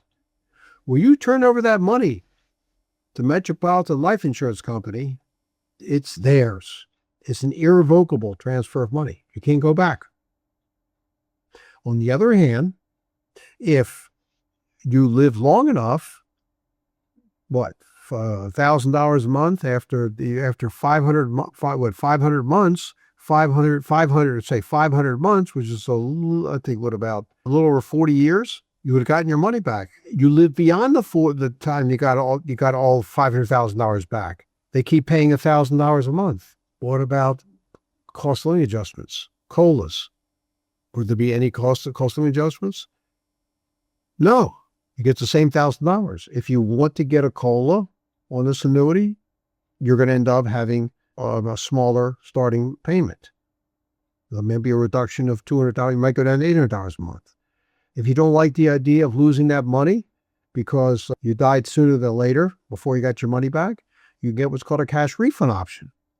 Once again, it's going to lower your monthly payments. Here's my point. The more bells and whistles you add to a TSP annuity, the more bells and whistles, the lesser are going to be your monthly payments. Again, there's no 10% early withdrawal penalty, absolutely none. You're under 55. But the chances are that if you die sooner than later, and you took you're taking what's called a life annuity, which pays the maximum payment, you're going to end up losing the money. I recommend that one does not do this by any type of annuity without getting some talk to a financial advisor. Dan talked about the Part 2 process. Many federal employees, retirees have talked to the people at Serving Those Who Serve, who are all licensed insurance people, and they will explain everything you need to know about an annuity. I know for a fact the insurance companies love them. They push them all the time. But they have associated with something what I call I got you. In this case, I got you means you give us the money, you're not going to get it back. It's irrevocable. Know what you're getting yourself into. All right, what are some other ways you can get money out of your TSP account? You can elect to receive monthly TSP distributions based on your life expectancy. In general, when you take money out of the TSP,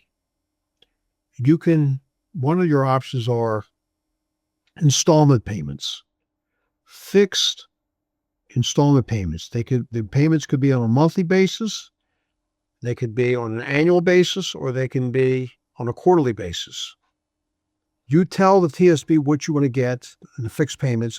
Minimum amount is $25 a month, I believe. Maximum is whatever you want. And you can change the amount from year to year, month to month, quarter to quarter.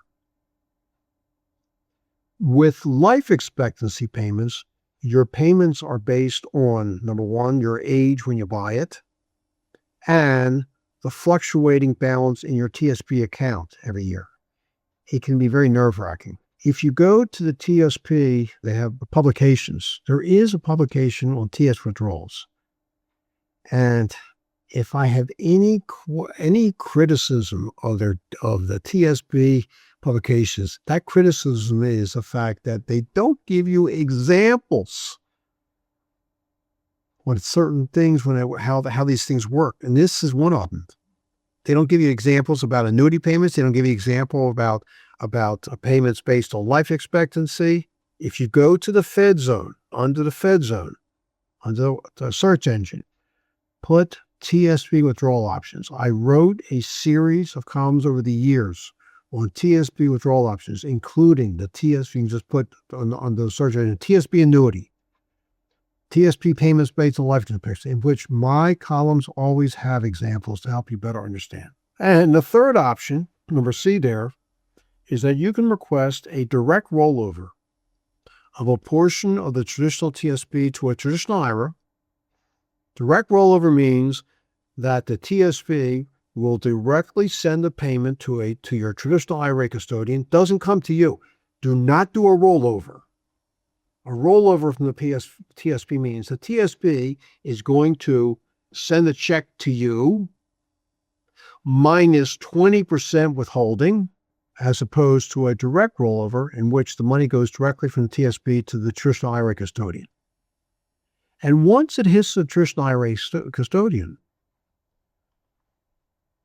you could receive from the traditional IRA something called a 72T distribution from the traditional IRA.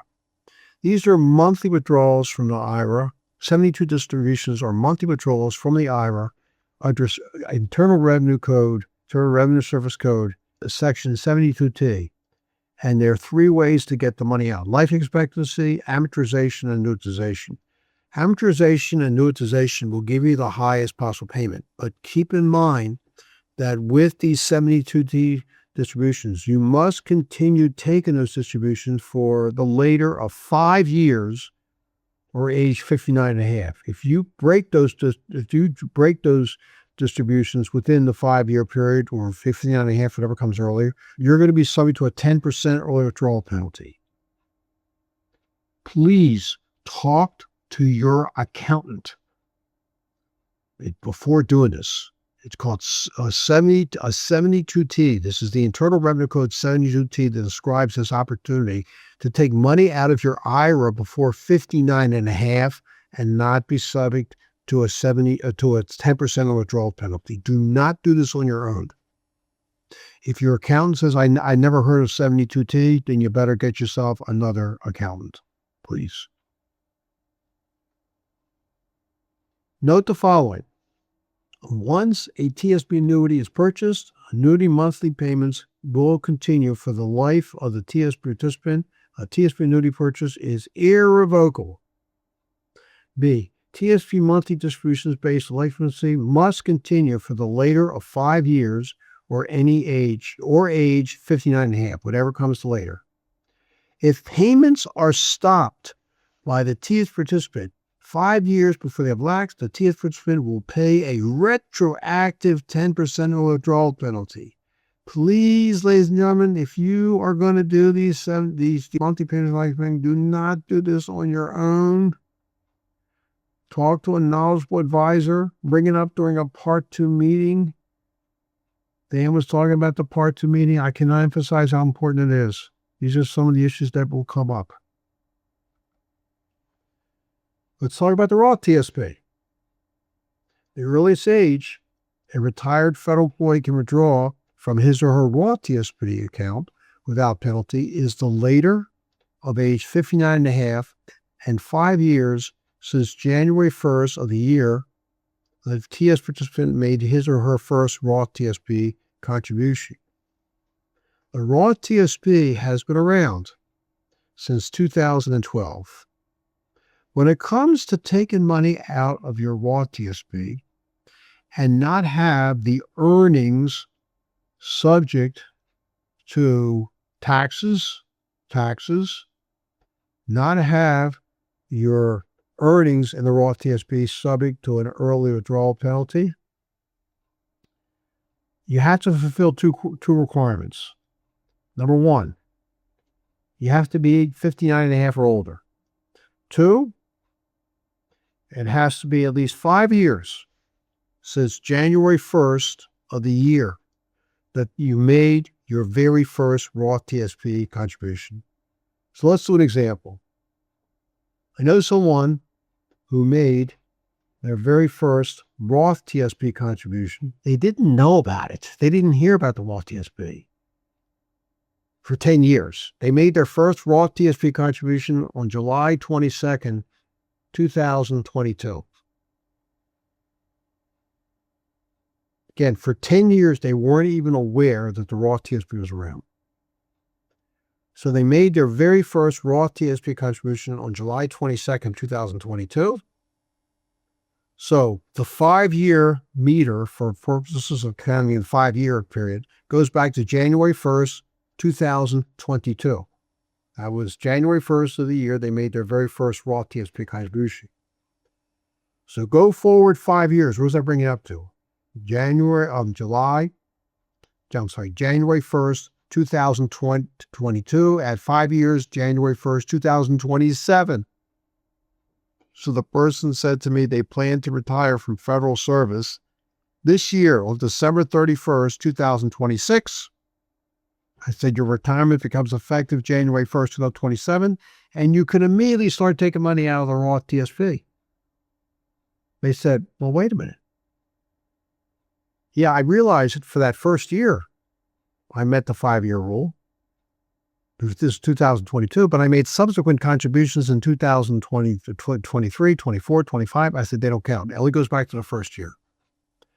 I would encourage you not to take money out of the Roth TSP. The reason I'm saying that is as follows. Number one,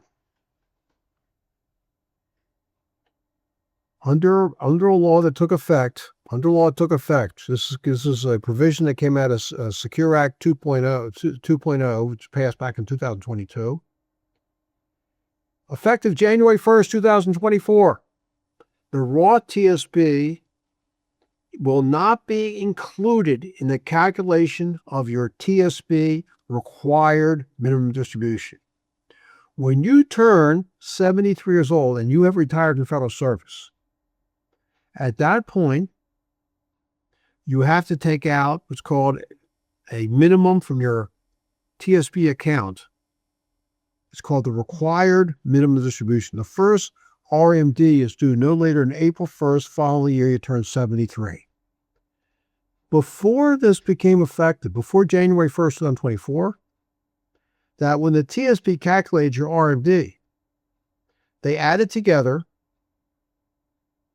the account balance in your, whatever was in your traditional TSP, and added to that what's the account balance in your raw TSP to come up with the RMD. Well, effective January 1st, 2024, that's no longer the case. The raw TSP can stay there indefinitely. The raw TSP, ladies and gentlemen, the raw TSP is going to be a, as far as I'm concerned, a cash cow for your retirement. How so?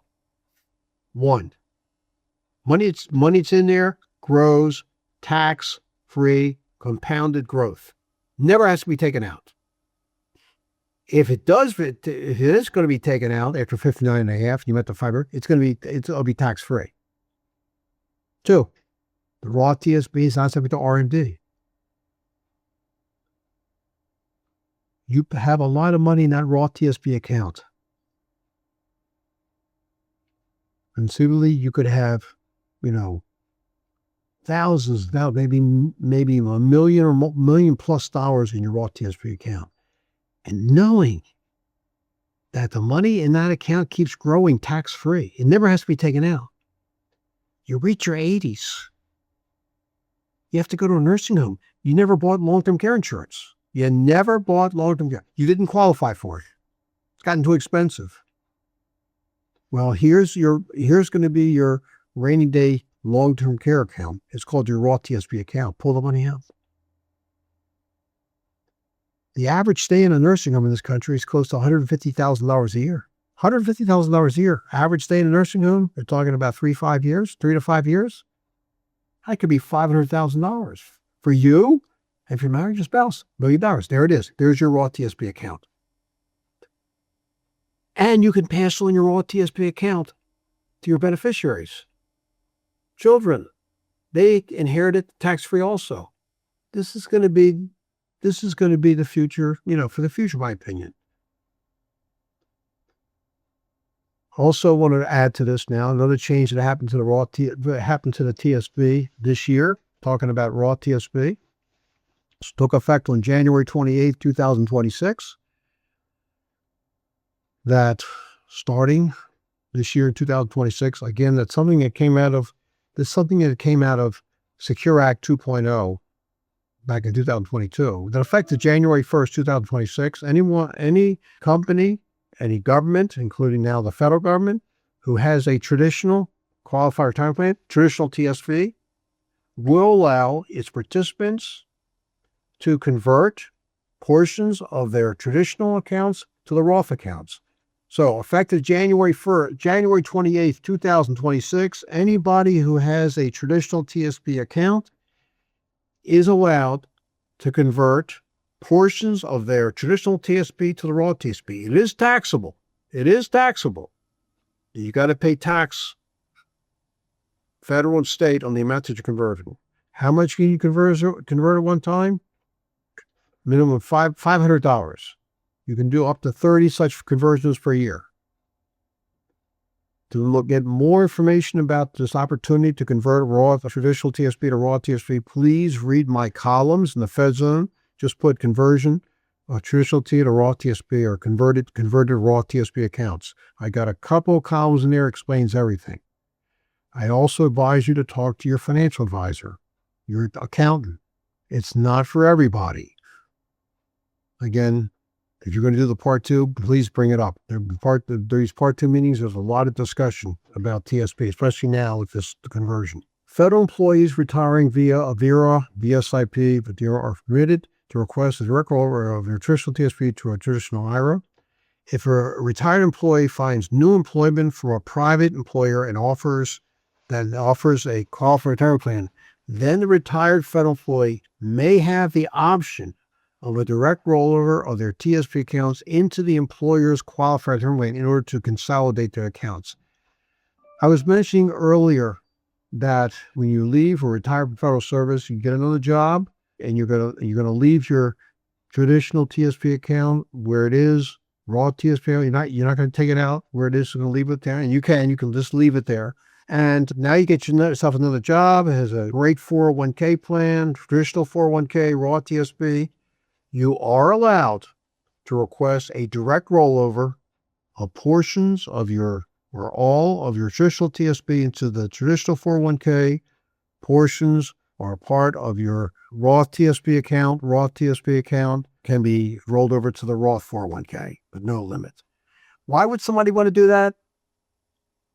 Maybe to consolidate. Maybe your employer-sponsored plans have more funds to offer, a little more variety of funds you can diversify. But I'd also look at the cost factor. What does this new plan offer? What does this new employer plan have to offer? I want to point out that one of the real virtues of the TSP is the fact of its low cost. You're getting the most for your money when it comes to the TSP. No, there's no commissions. No one's profiting when you put money in. And again, the TSP will take care of you in retirement. They'll send you your notice about RMD, things like that. An employee, let's talk about survivor benefits. An employee who applies for early retirement via a VERA, VSIP, or Discontinued Service Retirement is eligible to provide a FERS survivor benefit for eligible family members, including who are eligible family members for survivor benefits. They include a FERS survivor annuity. Only one person can get a FERS survivor annuity. And who could that person be? Someone who has an insurable interest in you. Who has an insurable interest in the FERS employee? Generally defined as a relative closer in relationship than a first cousin. That includes a spouse, could include a child, a son or a daughter, could include a sibling, brother or sister, could include a parent. Okay? The most logical designated beneficiary is a current spouse. And there's going to be a cost factor here in order to give your spouse a survivor annuity. Your spouse would get a 50%, which is the maximum survivor benefit, 50% of what you, the annuitant, was receiving at the time of his or death. And to do so, the annuitant would take a permanent 10% reduction in their starting annuity. Okay. And it's just going to be the same dollar amount every month. That's being the 10% of the starting first gross annuity. And that dollar amount reduction stays the same even when the annuitant is getting cost of living adjustments. If you want to know more about these survivor benefits, I want to make a suggestion that we have a survivor benefits webinar every 3 months. One's coming. This is a live webinar. Our next one will be on March the 25th. And then the one after that will be on June the 4th, 2000. But go to the website to get all the information on how to sign up for it. All right. There are children survivor annuities paid to children under the age of 18 or between 18 and 22. They're still full-time students, or for every child was disabled before age 22. Now, that doesn't cost you anything. You don't pay for that. But again, if you die, whether you die in service or you die after you retire, then these children under the age of 18 or 18 between and 22, they're full-time students, would get a monthly check from OPM and also health benefits from OPM, which the government pays 75% of the premium. And of course, there are the FEHB program and FedLife benefits as well. I want to say something about Social Security, because Social Security also offers survivor benefits. I want to just say this about Social Security. We just said very briefly that the earliest you can receive Social Security is age 62. What I want to say about Social Security is that when you ultimately receive your Social Security benefits, starting at any time between age 62 and age 70. Most people take it at their full retirement age, which is for most people now is 60. It will be 67. Your Social Security benefits are based on your 35 highest years of earnings. No matter when they occurred, their Social Security is not looking at 35 consecutive years. What earnings are we talking about? If you go to your W-2 statement, go to your W-2 statement, and box 3, it says Social Security wages. That's what Social Security is looking at. It's called Social Security wages. And a copy of your W-2 is sent to the Social Security Administration every year in January. Right after you get yours, they send a copy of it to the Social Security Administration, your payroll processing office. So here's my point. If you stop working for good in your mid-40s, late 40s, early 50s, your Social Security benefits, are they frozen at that point? No, because at the very least, you'll be getting COLAs, the same COLA that even though you're not getting a Social Security check, everybody else is, they're built into your benefits. But those COLAs do not keep up with inflation. What I'm saying is, if you retire in your early to mid 40s, early 50s, you got to go out and get a job. We talked about the fact that you have to, put money into the qualified retirement plans, put money into IRAs. And now I'm talking about have some higher wages now compared to when you retire from federal service in order to build up your Social Security benefits. Look, I'm 75 years old. I'm still working. I'm still self-employed. I'm getting Social Security. My benefits go up every year because I'm earning more than I did 35 years ago. I just get retroactive increases. You can't go wrong here. When you retire early, you are retiring from a job. You cannot retire from life. You got to do something. Early retirement sounds great, but you got to run the numbers here. You got many good years left of you. Do something. Make your overall benefits more, your retirement benefits more opportunity to contribute to your retirement accounts, put money into IRAs, build up your Social Security benefits. Make sure that all beneficiary forms are completed. I say this in general, but if you're thinking seriously about early retirement, because you may have this opportunity, here's some things some things you should be doing, starting with making sure all your beneficiary forms are completed and current, up to date. Here are the forms. Standard form SF 3102, designation of beneficiary FERS contributions. Remember I was talking about earlier today, when you are a FERS employee, every 2 weeks, something's coming out of your paycheck, deducted and contributed to the FERS Retirement Disability Fund. Those contributions are taken out of your paycheck with after-tax dollars. They go into the FERS Retirement Disability Fund, and you'll get that money back. You will get your customer as part of your monthly annuity. That portion of your monthly annuity that you're getting back is not taxed again because it was taken out with after-tax dollars. Over your life expectancy, you get those contributions back. But if for some reason you died and your designated survivor annuitant died, before all the contributions to the FERS Retirement Disability Fund were paid back, a named beneficiary on this form 3102, SF 3102, will receive those leftover contributions that were not paid in, and it'll be tax-free. Why it's tax-free? Because everything was paid in with after-tax dollars. So SF 3102, you can download it from www.opm.gov/forms, www.opm.gov/forms. TSP beneficiary form TSP-3, designation of TSP. You have to do that online now. You have to have your online account, and you do everything online when it comes to the TSP-3. When you name beneficiaries for your TSP, make sure that you name a primary beneficiary and you name what's called a contingent beneficiary for each primary. You can have 10 different primary beneficiaries, and then you'll have 10 contingent beneficiaries. What is the contingent all about? In case the primary beneficiary predeceases you, the TS participant, then next in line will be the contingent beneficiary. If you don't name it a contingent beneficiary and you only have a primary, it's going to cause problems. So always name what's called a contingent beneficiary. Life insurance, FEHB life insurance, the designation for the beneficiary form is SF2823. If you own private life insurance, and I didn't mention this earlier, if you're going to leave federal service and you need life insurance, you're going to lose your FEHB.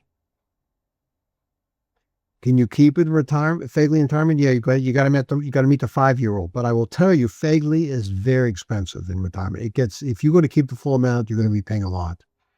You may want to investigate buying some private term life insurance policy. This way it goes with you everywhere.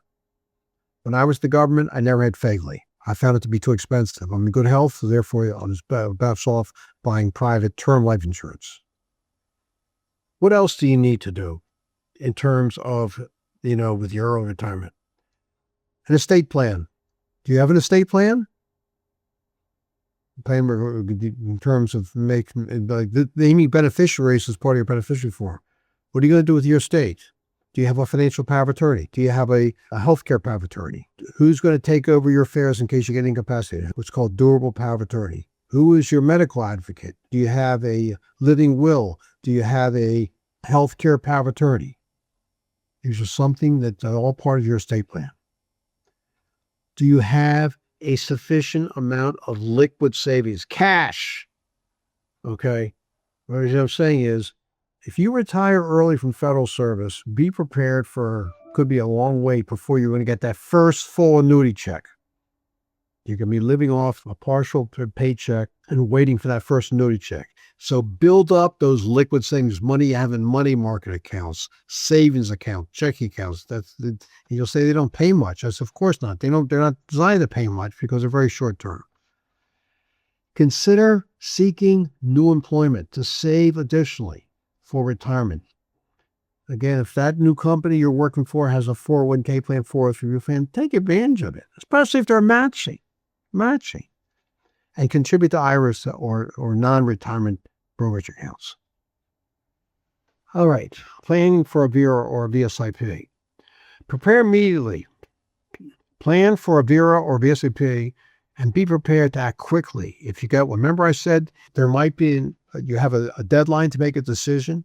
I'm using 6 months. I've heard of maybe 3 months. You got to make a decision whether you want to do it or not. With the focus of a nation in downsizing, consolidating, and eliminating the entire functions now performed by the federal government, VERAs and VSIPs may be a major consideration for employees as new incentives are authorized.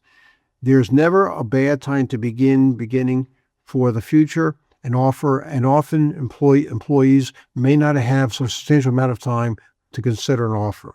Because of purpose, budget cuts, and agency reductions, employees who do not yet have received a buyout offer should begin careful planning in the event that a future buyout offer is made. And these buyout offers sometimes come all of a sudden, and you got 3 to 6 months to make a decision.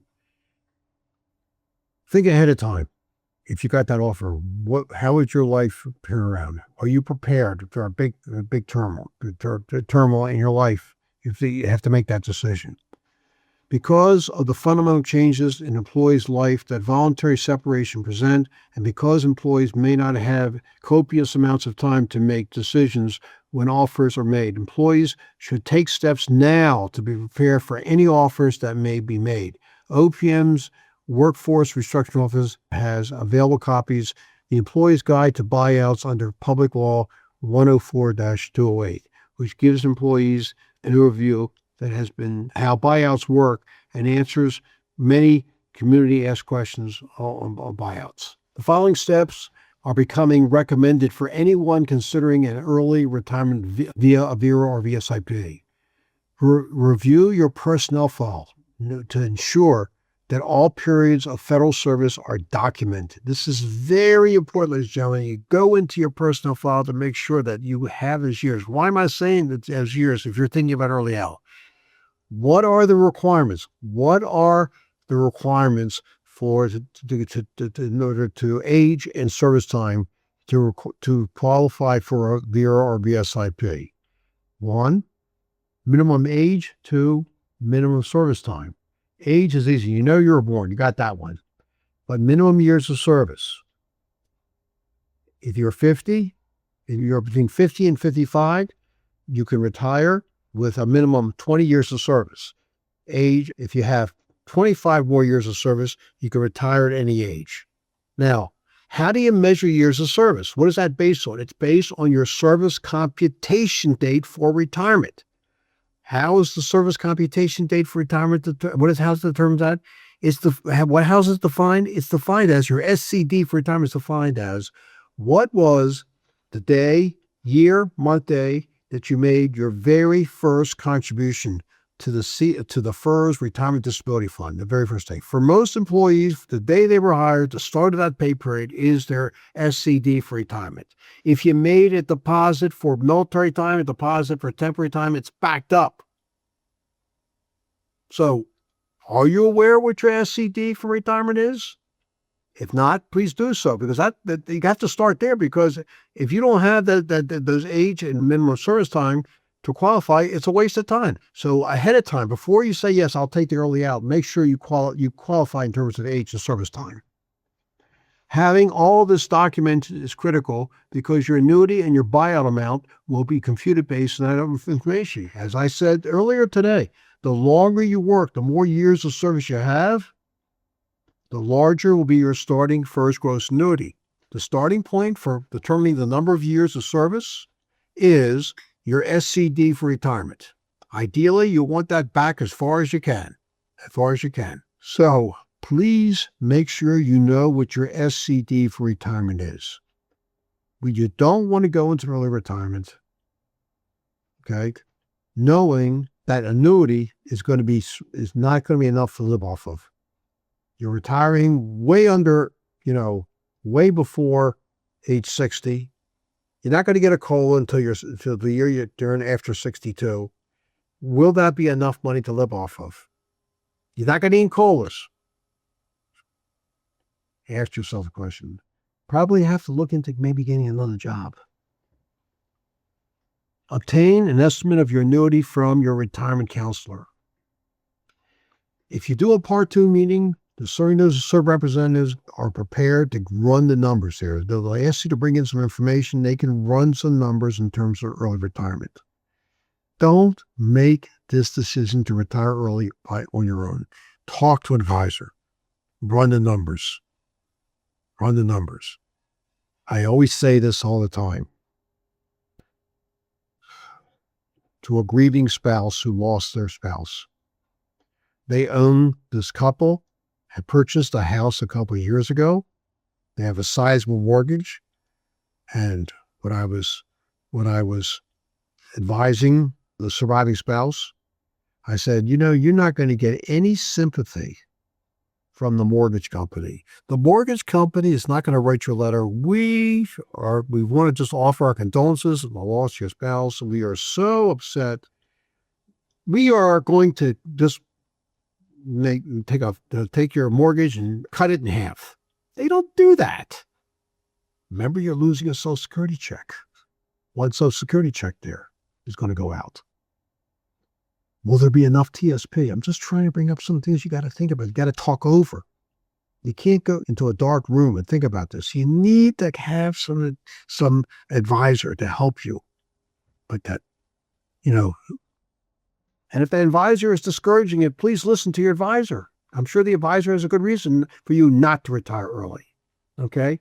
Obtain an estimate of your buyout amount. Calculations are available. Calculation sheets are available in the employee guide to buyouts. You can get that off the OPM website. The calculation sheets are useful for getting an estimate of the buyout amount. Also, it is important to remember that buyouts are fully taxable. That $25,000 after they take out all the taxes, you'll be lucky to end up with $17,000 to $18,000. And that the take-home amount will be significantly less than the gross amount of the buyout. If you served in the military after 1956, send for your pay records. In order to make that deposit, for military service. You must make the deposit and complete it before you retire from federal service, before you leave federal service. You must complete that military service. I cannot tell you the number of individuals who were shocked that they weren't told about this military deposit. When they came into federal service, they had 3 years of active. I had somebody who had 3 years of active duty military service. No one told them in personnel. It says on their application, it says on their, in fact, they get veterans preference. But no one told them about the fact, we noticed you had 3 years of military service. Are you just making a deposit? The reason I'm saying that, because that deposit, if it's made within the first 3 years of federal service, there's no interest charges. But you go beyond 2 years, you have to start paying interest. And it has to be completed. It must be completed.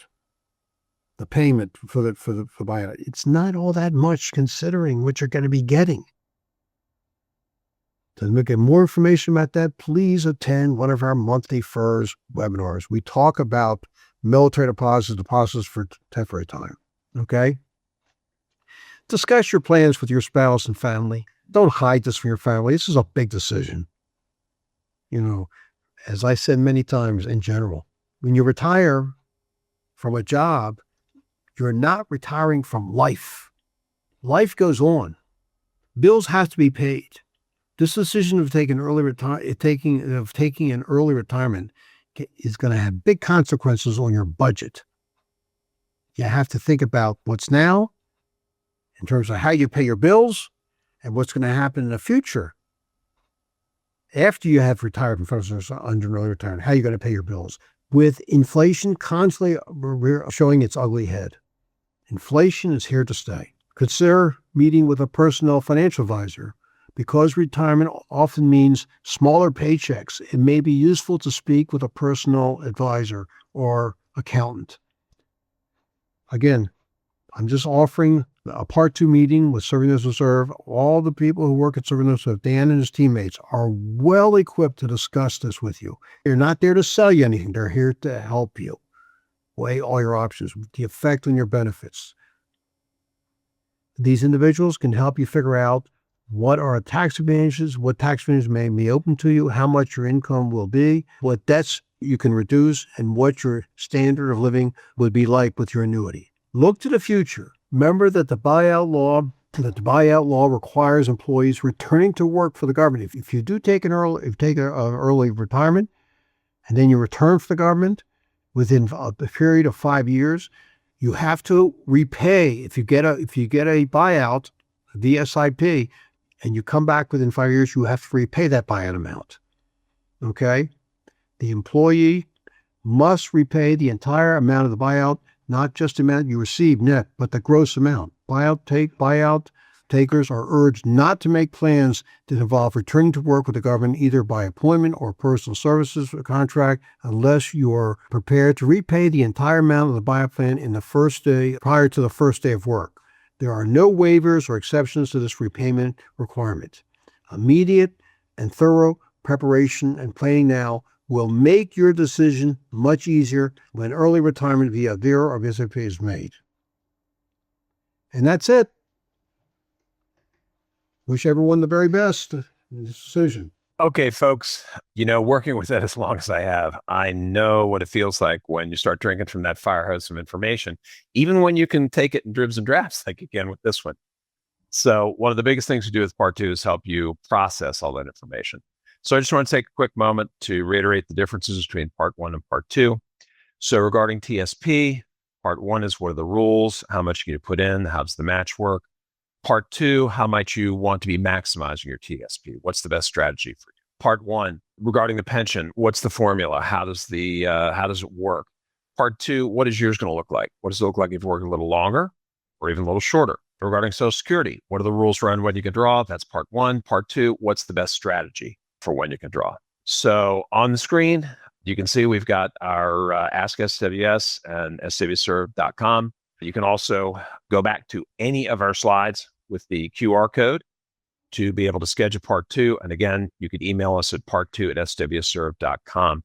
We created this on-demand format because you asked for flexible, accessible training that fits your schedule. And that's what we try and do at Serving Those Who Serve. We listen to what you tell us you want, and then we try and respond. Whether you're just starting to think about retirement, you're getting close to making a decision, or you're feeling pressed by your agency, we're here to help you understand your benefits and make informed choices. I want to say thanks to Ed for another comprehensive training session. Thank you for taking the time to invest in your benefits education. As Ed says, check out our website, sdavidserve.com, for more on-demand trainings, his FedZone articles, our FedLife podcasts, and also those live webinars. And please remember, what you're watching right now is available for you anytime you want to watch again, need a refresher. And when you're ready for personalized guidance on your specific situation, we're here for part 2. So thank you for being part of the federal community. We're proud to serve. And I'll give you the last word. Thank you, John. Thank you, Dan. Ladies and gentlemen, thank you for attending this broadcast. Wish everyone the very best. Please do not be a strangers to Serving Those Who Serve. As Dan went over all the stuff we have to offer, we're here to help you answer your questions, whether you are an employee or retiree. That's why we're called Serving Those Who Serve. We're going to help you. Wish you all the best. Be well, stay safe, and what's all that you're like, please take advantage of all that we have to offer. We're here for you. And we thank you, especially during these challenging times. We're here always, but especially now. So wish you all the best. Finally, thank you, Dan, for allowing me to give this presentation today. Always a pleasure, my friend. Folks, we will see you next time.